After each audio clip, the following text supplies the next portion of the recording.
Thanks everyone, and welcome to the Strategic Asset and Planning meeting of the 14th of April 2026.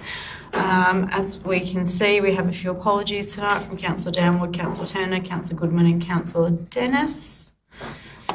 I'll just read the live streaming policy. Please note that this meeting is being live streamed, recorded and published in accordance with the Council's live streaming and recording of public meeting policy. To those present in the gallery today, by attending a public meeting of the Council, you are consenting to your image, voice and comments being recorded and published. Anyone who is invited to speak will be recorded and their voice, image and comments will form part of the live stream and recording. We'll go on to item 1, which is members' declaration of interest, which I have none. Item 2 is public forum, which there is none. Item 3 is confirmation of committee minutes from the 10th of February 2026. I'll take it as read and confirmed as an accurate record. Can I have a mover and a seconder for that recommendation, please? Councillor Ross. Mayor Ross. All those in favour? That is carried. Thank you. Item 4 is matters laid on the table from previous meeting, which there are none. We'll go into item 5, which is reports for decisions, with item 5.1 being the unsealed road hierarchy changes. And I will hand over to Kelly and Rob. Thank you very much. So this report ended up being a little bit more complex than I was anticipating at the time. When I went back to find the road register from 10 years ago, all I could find was a 176-page PDF document with lots of photos. So to do an analysis between changes from then to changes to now would have been a substantial effort and one that probably wouldn't deliver much value to council. So I found the 2019 road register and I've done a side-by-side comparison basically of what was appearing in 2019, what was appearing in our most recent register, and done a bit of analysis which is in some of those attachments. I won't talk much more about the report. I'm sure that you've all had a chance to read it and you may have questions or comments, and welcome discussion. Thank you. Anything wrong? No, I think Kelly's covered it very well. Thank you. Questions, comments? Councillor Grundy? I want to read what I've got to say because it's quite complex, and I'll start by saying that essentially those in the room here tonight were not part of this history, I guess, and that sort of thing. So the 2019 and 29 road and stormwater plan sets out that the Naracoorte Council had a road network of 1,679 k's. Amongst the figures, urban sealed and unsealed 84 kilometres, rural sealed 404, rural roads unsealed 1,191 and unmade road reserve 600. The following year in 2020, the 2020-2030 plan of a total of 1,616 kilometres was 63 kilometres less roads, including 50 kilometres less of unsealed rural roads. Referring again to the categories, urban sealed and unsealed 84 kilometres, which was the same, rural roads sealed 391, which was a slight reduction, unsealed roads 1,141 kilometres or 50 kilometres less, along with the regular unmade road reserves 600 kilometres. The 2022-32 road plan had an overall road network length of 1,576 kilometres. This represented a further reduction of 45 kilometres less of unsealed rural roads. In the 26-36 plan, it sets out sealed 491 kilometres, unsealed 1,084 kilometres, and unformed 118 kilometres, which seems to be a newly introduced category. So while several lines after in tonight's report, the document there also refers to references unformed roads of that same 600 kilometres being approximately the regular and consistently referenced number to unformed roads. Is the newly presented category, another extra unformed road category, the home of the deleted and removed roads, the 118 kilometres specifically? What seems to be a further inconsistency is the comparison of the data with the fine-tuning and the rounding. In 2019-2020, there were 4,475 k's of sealed road. In 25-26, there was 491 kilometres. Unsealed, 19 and 20, 1,133 kilometres. In 25-26, 1,086 kilometres, a 47 kilometre difference, a reduction. Unformed or track, 76 kilometres in 2020 and 119 in 26, an increase of 43 kilometres, with a total number being similar, which demonstrates that many roads have been demoted or relegated or had their status changed in a way which leads to a reduced service level.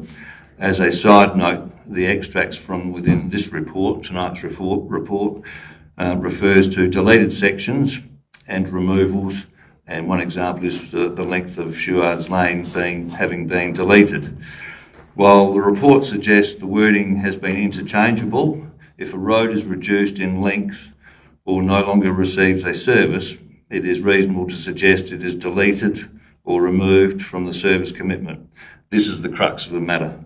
It's about reducing the service levels on many roads which continue to be trafficked by locals. Ratepayers pay their rates in good faith and expect continued service, not a reduction in service, particularly by way of an administration change whereby council spending priorities are changed.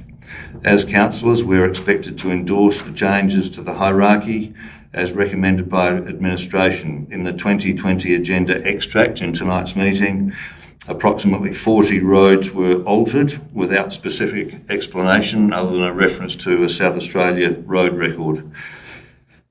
If it's determined later that a particular road or road length has been altered in a way which is not in line with the best outcome for the public, we should be able to revisit those roads as a council without implication of nepotism. In conclusion, it would seem that the reference to the 118 kilometres of unmade roads may be the previously referenced deleted or removed roads. I know that's very complex, but that's why I've read it, because it's so that there's no ambiguity. Respond to any of that, or through you, Chair, that's a lot of information, so thank you. And I'll be happy to have a look at that at a later date after the meeting. Obviously, I can't work through all of those things at the moment. I will stress that newly introduced categories is the term you used, but the definitions in a hierarchy are adopted by the council. So taking on board that you may not have been across all of the roads and there may have been some things that have slipped through, for want of better words, council adopts the asset management plan and the level of services. That's part of the role of a council, and that's what's happened in the past when you've adopted your asset management plans. Mayor Ross? Excuse me. If I may, there was a moment back in 2019 where the council made a decision to go ahead with some changes pending some minor alterations to the plan, and those minor alterations actually never came back as a resolution before the council. So that may explain, some anomalies or whatever you'd like to call them, but the administration was given a clear understanding that go away and do these minor alterations, and then whether they were going into an asset management plan or into a hierarchy, I don't know, way before my time. But I just note that, and thanks for having that in there. No worries. If I may, during the course of today, Councillor Grundy's been concerned about roads being lost. Well, James Road hasn't been lost, but I note today that the amount of road that's serviced at James Road is 28.204 28 kilometres, and in fact the length to our boundary is 19.3. So, once again, and Kelly explained to me this afternoon that when the roads are valued, sometimes the valuer goes along and just does the road and maybe the full length of the road without knowing where a boundary was. So, there may be other examples, not that we want to take on 10 kilometres of Kingston's roads, but there may be other examples where, this has occurred. I don't know. Through you, Chair. Thank you, Mayor Ross. The changes that happen whenever you do a valuation, this is something I've seen across all regional councils. A new valuer will come in, they'll go and do a condition assessment, and they'll identify that a bit of road hasn't been included or shouldn't be included because it's actually road reserve. So it is not unusual for some things to change a little bit, and you have to be really scrutinising those lengths. And I think I mentioned in the report about some ground truthing that's happened in recent years to go out and just verify some of the links that have been included in those reports. And I think, Rob, was that your team that's doing that work, or was that just prior to your team? It's just prior to my arrival, yeah. We always try and ground truth what's out there. How effective that's been in the past, I can't really comment. No worries, thanks. Mum? If Councillor I may, Allen? Yep. Chairman, through the Chair. Kelly responded to this email that I sent earlier today, but if I can just repeat it, and to go on from Councillor Grundy. As an example, Greens Road in February 2019, in our road hierarchy, the version was a limited access track with no length given. At the 11th of August 2020 meeting, it was carried, and to quote from Mayor Ross here again, that the SAM committee recommended on completion of some minor amendments that the updated hierarchy and levels of service are included in the infrastructure management plan, with some minor updates there. Now, Greens Road was reduced to 3,650 metres and 1,750 metres. So it was split in half almost, which is fine, no problems at all. But then when you look into it up in November 2020, all of a sudden it's an unmade road reserve. It's not a limited access track or road any longer. And I haven't been able to find any resolution as such. It's just, the AMP was just adopted. So, there's some anomalies like that I think probably still need a bit of clarification as to why they took place, how they took place, because it's very hard if these changes have taken place, if we then want to look at it again and say, well, oh no, actually there's a wrong decision there, that possibly should have been still a limited access track. It was cut in a bit hard with the measurements. Through you, Chair. When we do this sort of going back and reviewing, all we can rely on is resolutions of the council. And sometimes, there may be somebody has taken notes or things like that. If there's no resolution of the council, other than what's in the asset management plan, I'm working on the assumption there's been either a discussion at a workshop or it's just been included in the asset management plan. So really, I don't know. And unfortunately, the live streaming didn't kick in until a little bit later. So I can't go back and verify those things. All right, thank you. Any other comments, questions? Oh, Mahmood, yep, sorry. Go, Councillor. Thank you, Councillor Crossling. I just want to make a general comment. So I just recently joined to the council as manager assets. So this type of thing actually, I should be responsible in future. So I just saw this report and I definitely see there's a little bit of discrimination. I mean, the Seal Road could be increased. Seal Road should not be increased. It could be decreased because we cannot discover the road or something. I think one of the things can happen that the unsealed road and the unformed or track road, the definition, That is actually we need to look on it, because we see that unformed road actually has increased. So it means that that couple of the unsealed road that before they are normal or standard unsealed road, they got one step down. Yep. They got down from road. So we probably need to go back to this definition. But what I'm actually trying to say that this should be on my plate from now. So because Rob is a operation manager, he can't. This will be too much for him. So I should actually take the responsibility, and I'll probably go back in whatever 2019 and whatever the workshop happened earlier. I'll probably can do some investigate and probably present something in next meeting about that one with the explanation. And you've said it live now, so it's like, it's on your plate, like you've said it and everyone's heard it. No, thank you, Member. You actually asset management responsibility, because I agreed with Kelly. Even when I was working with Hume City Council, Hume City is a Melbourne in the urban area, the Broadmeadows. Even in that council, when you do the evaluation, we found out that 20 or 25 kilometer road in length increase. Yep. So sometimes existing data in the asset register or GIS, they are not actually 100% correct. So it can happen actually. It's not a very surprising thing. It happens time to time.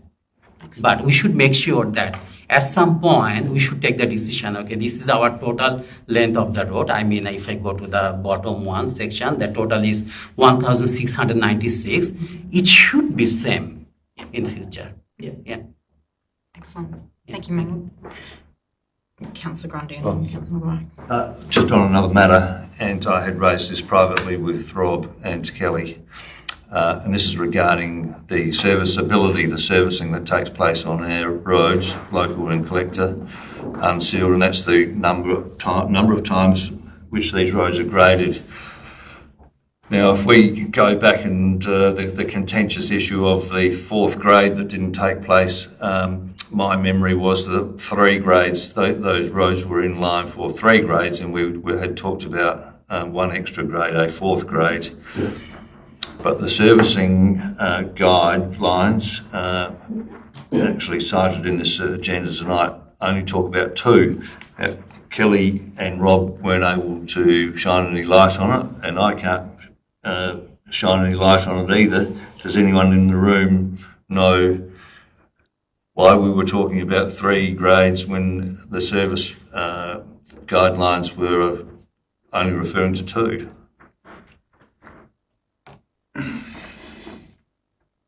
And if Kelly and Rob don't have the answer, unless someone else in the chamber can remember. We've got a very bright bunch of councillors in the room here tonight. They may have been able to. You're in crickets at the moment, Councillor Grundy. Well, if Councillor Grundy wants to, is looking over at me for a response, is that right? No, not at all. I'd like to get more information before I respond to anything you've said tonight. Again, I'd just like to say we adopt everything as a council, so I probably, I find, you tend to go down that road of creates a great headline, lost roads, the changes. But as a council, we have adopted them. Besides the road that Councillor Ong brought up tonight, which I was unaware of. But as elected members, if we don't read what we're adopting, and there is changes, what gives us the right to sit here tonight and pull these figures out and say comments like lost roads or we've changed, we've downgraded, or we as a council have adopted them all. So it's quite easy to sit here and ask these questions, but we should have been a bit more diligent in our reading. As far as the gradings go, without looking at it, I just remember it, whether it was 2 or 3, there was an extra grade that you wanted to put into the budget for $418,000 extra? Correct me if I'm wrong. Well, the whole council voted to endorse it. No, I didn't, but yeah, anyway. And then that was later brought back by, who was the report we got through? Not Wheaton's, to say that the extra grade would do more damage to the surface of the road. And I think at the time, again, I said, who are we to be engineers on a road to make a decision to increase our patrol grading by 42%? And that was a perfect example of a company coming back that we paid $78,000 for to say that as elected members we got it wrong. Hope that answers your question. If I can just respond to the part of that. The other day I came across an email which was from Daniel Willsmore in 2023, which endorsed the idea of a fourth grade. So that was really what we were referencing at the time. I'm happy to produce that. I didn't bring it with me tonight. I brought it along to the Weasons report, but that's fact. So. Okay, I suppose my thing is, I'm not going to open this up any further, and I'll go around if there's a couple more to finish off, but when we get these reports, we've got plenty of time to read them, ask questions, and again, plenty of people are coming to these meetings with truckloads of questions, Councillor Grundy, which we have the administration at our disposal to ask these questions prior to coming and giving a lot of data. I'm sure Kelly could have tried to have worked through some of those questions prior to the meeting. I cannot stress enough, as Councillor Mawaja said, we have all of the stuff given to us at least a good week or so out from whether it's SAP meetings or council meetings to read everything. And I don't like what you said of we're expected to say yes to changes, Councillor Grundy, because I don't think anyone expects, if we are not okay with anything that is brought to any chamber, we as elected members have the right to ask questions, and we do not have to accept recommendations. We obviously know we can change them, we don't have to accept them, so I don't like the wording of we are expected to be okay with changes that come to the chamber. Councillor, do you have one last comment, question?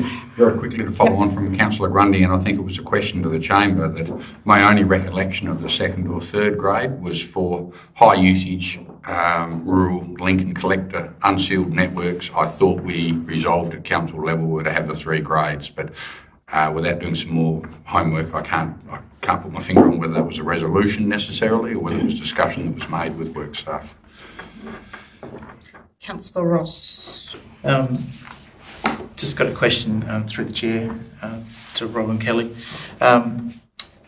In the reports here, just noting the network roadside risk intervention thresholds for various classifications of roads. So with the limited access, it's down at 3. With the access roads, it's down at 2.75. If the intent with the sentiment that I'm hearing in the room is that's trying to bring service levels or roads increased in service levels up a category to get more of a service. I just think we all need to be mindful too that there is a bucket of money that we are limited in what we spend. So if you're going to continue to improve assets, it comes with there's a cause and effect. So you improve an asset, it's valued higher, there's a depreciation put aside, that we then must spend a certain percentage of our depreciation every year on renewal. So it's just going to increase our working capital budgets as well. So if we are looking at trying to change things, we are in improving the value of assets, which is nothing wrong with that at all. But it will come with a cost implication. So are we able to look at, I don't expect you to answer now, but if we were to increase the threshold of a 0.25% on each of those road categories, what is the cost implication to council? Are you able to come back to us with some of those things? So if you want to be armed with information to understand how to make decisions, that's an important thing we need to be looking at. So it's just, I'm open to adjusting whatever we need to adjust, as long as it's practical and it makes sense. So, and also part of that as well, if people are complaining about the quality of a road because it's due for something to be done, there's always a request that they can put to council. So it can be put out of cycle, it can be it could be just, everything is like you could put a request in, and then there could be a decision made. Go out there and inspect it. And if it clearly looks like it needs to be done, well then I'm sure council will act on it appropriately. So anyway, I'll stop now. To respond. Just thank you for the question. Definitely have a look. Just in a general sense, any change you make to the definitions of your service levels, any change you make to the service level, if you increase your service level, it comes at a higher cost. And so when you're talking about risk, roadside risk, potentially increasing or decreasing the risk, mitigating the risk more, will definitely come at a cost. It may include more vegetation clearance. It may include, other measures, barriers, alignment, all those sorts of things. So definitely comes up as an upfront cost.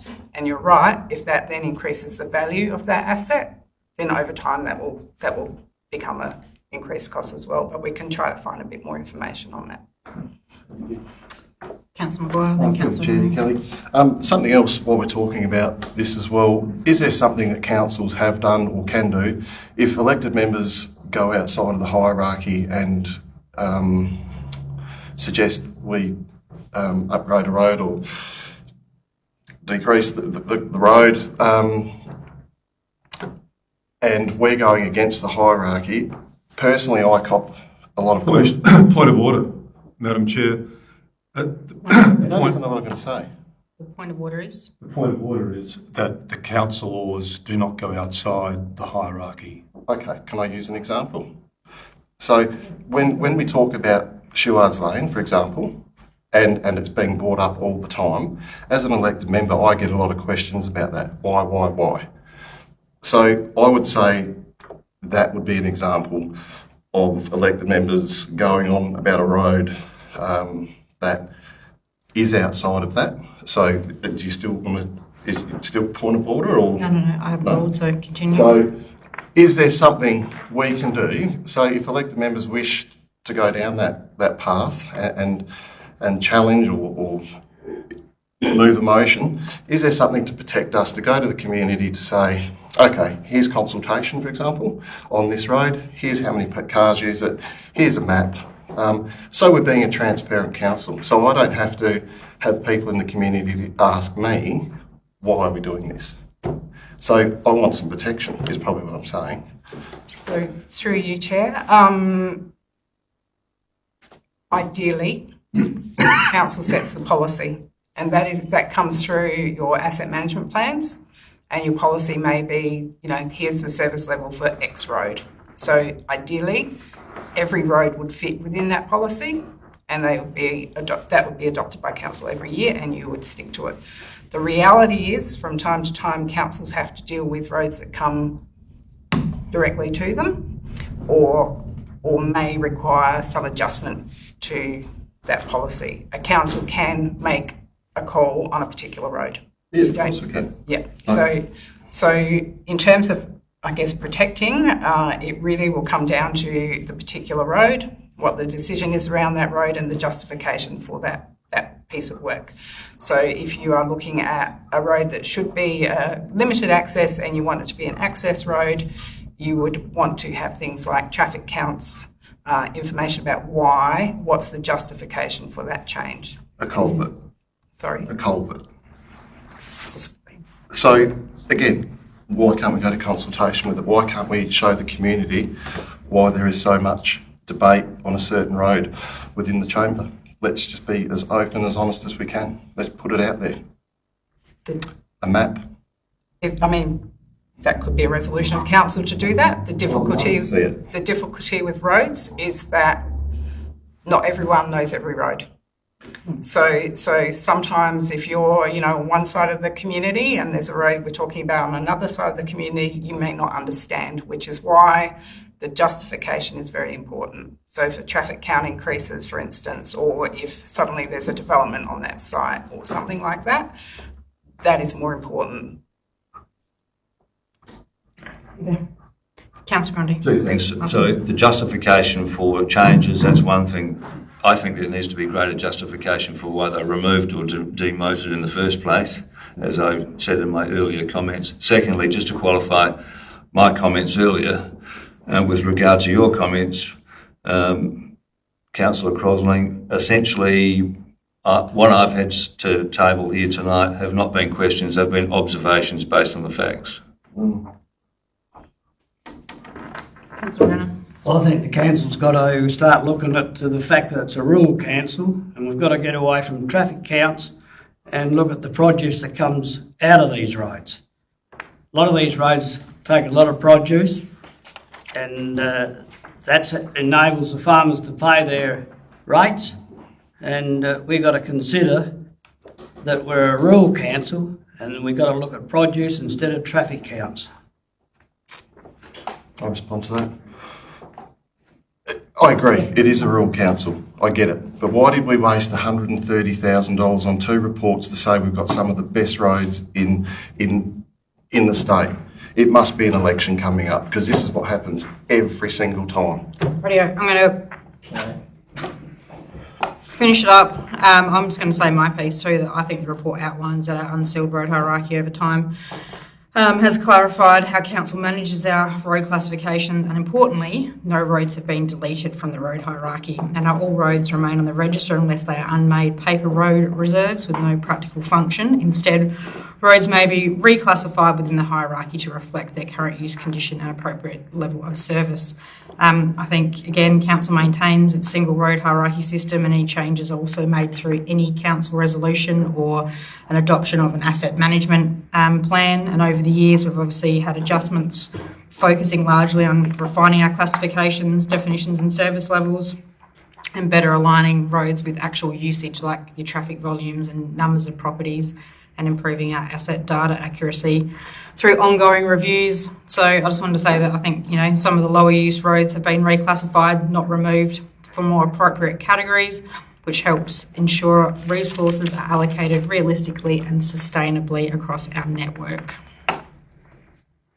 So if the recommendation is there as written, the Strategic Asset Planning Committee receives and notes this report. Do I have a mover and a seconder?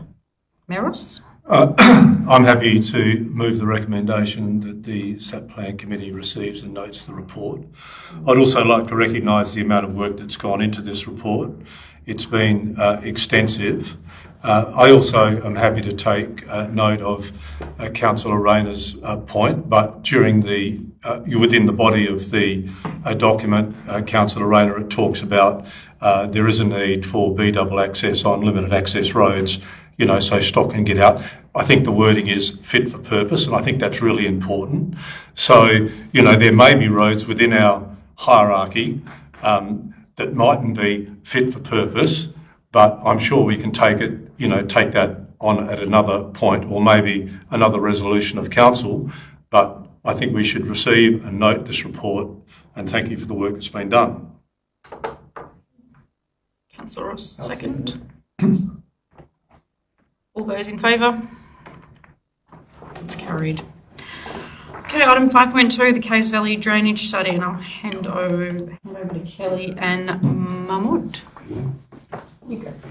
Okay, so this is the Caves Valley Drainage Study report. You probably see the original report that is actually pretty long, complex and very extensive. So we actually extracted key word, and it's kind of actually summary. So the background of this report is Naracoorte experienced a major storm event on 24th November 2023, and significant rainfall caused widespread road flooded, Jenkins Street, Smith Street, Caves Road, and localized property flooding. So in 2024 March, it has been decided that council resolved to undertake a drainage study, and Tonkin they are engaged to do the study, and Tonkin submitted the report in 2025 late November.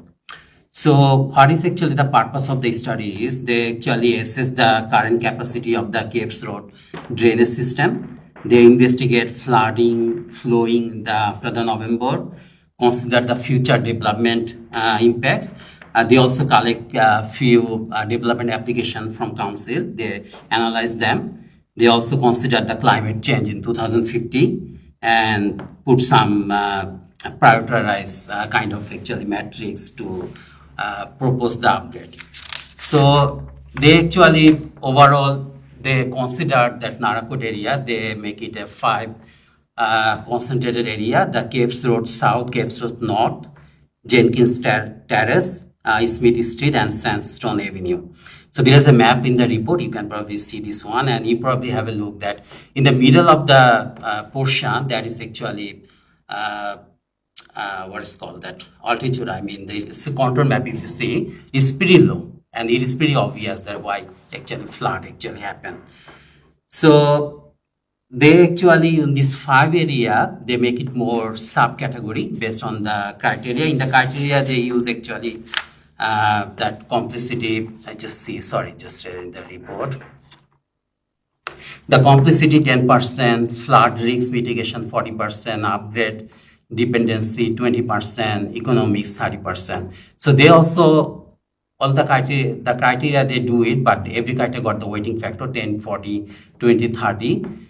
And all the score they give is, it is actually 0 to 4. 0 is actually is a very complex or it is not much economic benefit, that is the 0. 4 is actually is most favorable option or something. So actually higher score is the better. So in this way actually they provided 15 options, then you can see in the table 8.1, and they also recommended priority high, medium and low.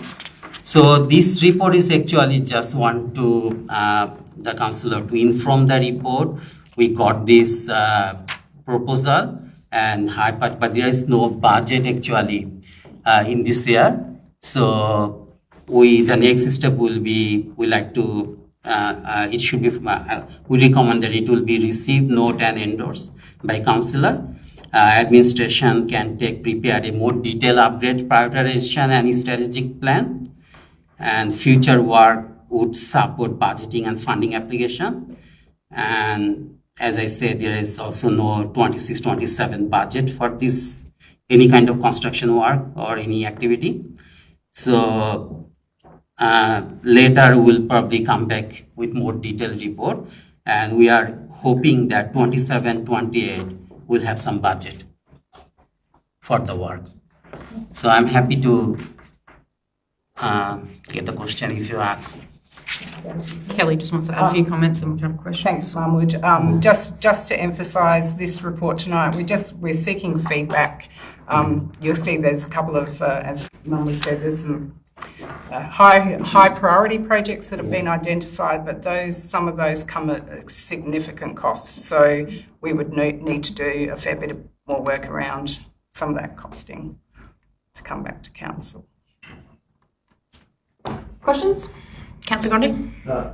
I'm pleased that this report's been carried out. Of course, the levels don't lie, and now we do know where water goes and where it doesn't go, which will be a great basis for future decision making. I just noticed there that the Jenkins Terrace, or 3A, in the table of priority, which I think captured Hinkley Street. That just anecdotally, Hinkley Street is always a problem area, and I was a bit surprised not to see that in the higher category. But having said that, I guess the levels don't lie. Yeah, that, sorry, I just, may I?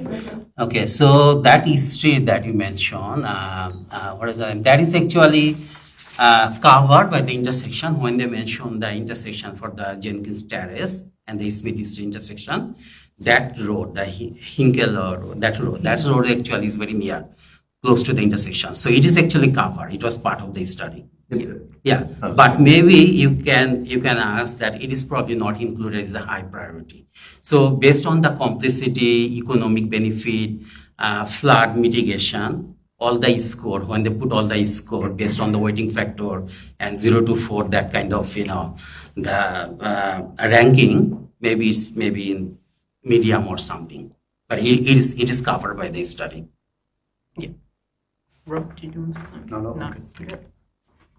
Councillor Allen, to you. Thank you, Councillor Crossling. Through the chair, I'm not sure who may wish to answer this, but I think it became apparent at some stage that I think perhaps it was Tompkins that did a report in 2013 on a similar, and I think it was used as a reasoning for the reason that the flooding took place, that we didn't necessarily as a council do a lot of the things that were in that report that were actually advised and I'm not sure about was there a detention basin mentioned back in 2013? Because I didn't access that report. But I think the other thing, if I can go on, I just wonder about whether the problem with going across with Hinkley Street, I think that should be at the top of the list. But perhaps Tonkins are going to say that we have to do the entire, we actually have to implement all of this that they've advised to get the benefit. Through you, I am aware that Tonkin has done 2 previous studies, and I think in both of those studies recommended a detention basin. I'm unsure of the conversation that happened at council, but I understand that these are high cost interventions, and potentially that was cost. That was something that council didn't believe needed to be justified.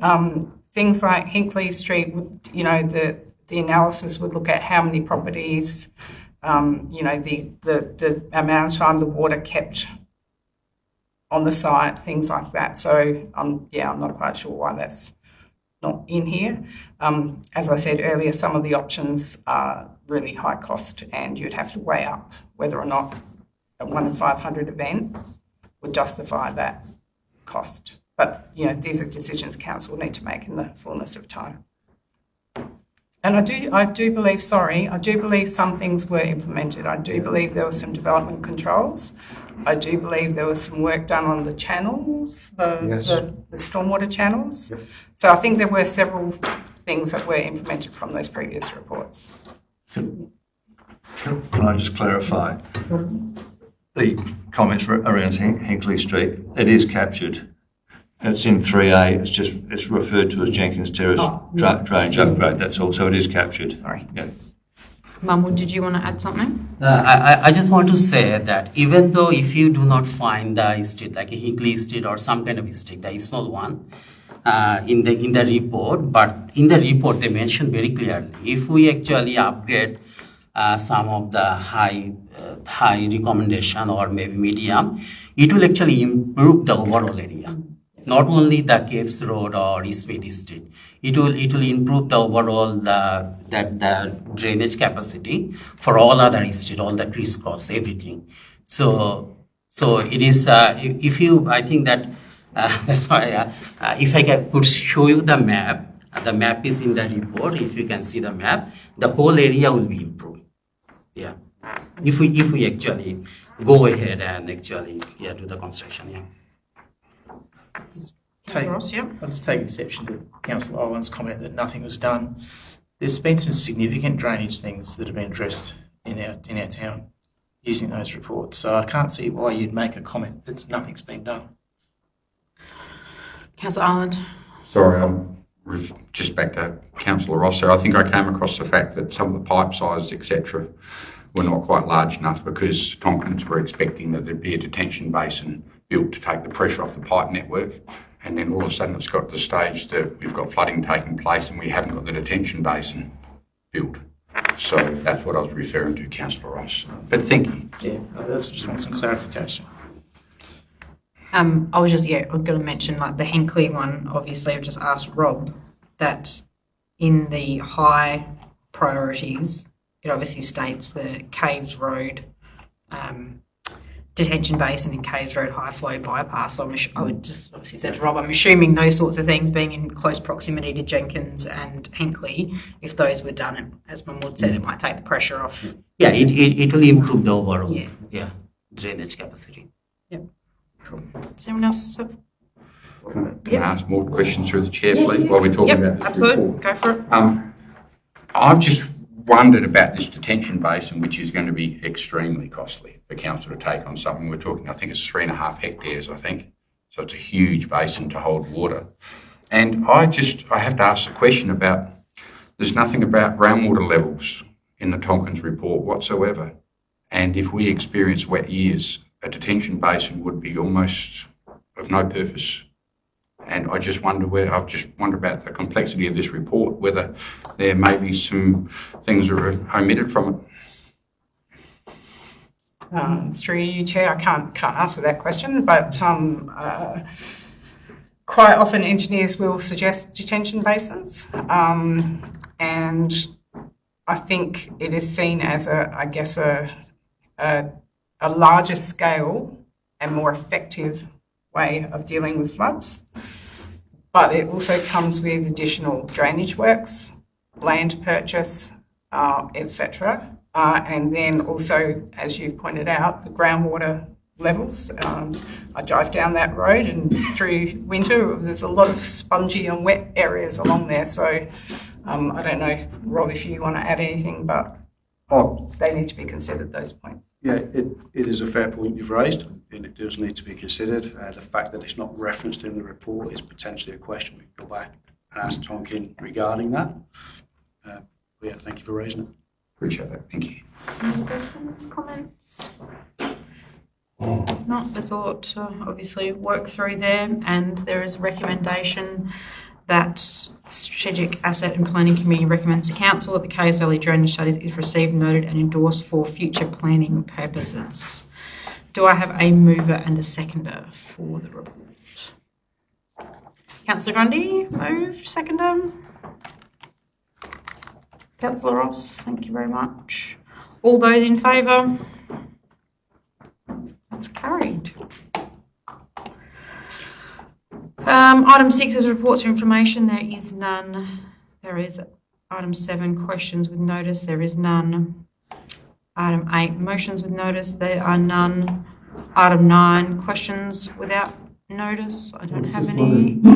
If I may, Councillor Crossling, whether there are any questions without notice, you know, that are following on from the first report, whether there might be some questions that councillors might like to ask and get reports on in the future. There's nil. All right. Item 10, motions without notice. There I have nothing. Excellent. Matters that need to be considered in confidence. There are none, and the date of our next meeting is the 9th of June 2026 at 6 p.m. Thank you for attending, and meeting is closed at 6:47 p.m. Thank you. Thank you.